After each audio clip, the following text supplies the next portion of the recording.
saluhan, oras na muli para lumisan at tahakin ang katotohanan tungo sila. Ang tuwang dala ng tagpong hindi alam ay hindi maaalam. Ngunit ang alam ko lamang ay tuwang walang hanggan. Sa mga kulitan at tawanan, mga trash talk, sa kapampit mga kalaban, mga panalo-talong naganap, sa mga kalabang nabugbog at umiyak, at sa sakit ng espada at payong nang wawasak. Kaibigang batid, hindi batid, at kailan may hindi mababatid. Salamat, mga itinuring kong kapatid. Ngunit tapos na ang panahon ng kasiyahan, at ako muna'y magbabalik sa tunay kong kalagayan.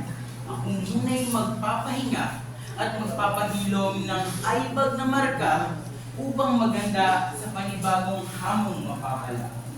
Nakakalungkot mang isipin, ngunit ito ang katotohanan.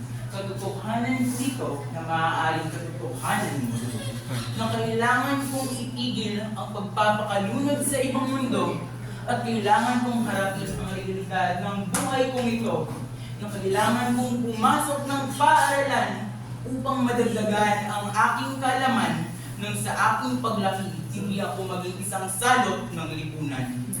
Bagamat sama-samang tatahak, ngunit iba't ibang landas ang pagdaraanan tungo sa silangan ng ating mga pangarap.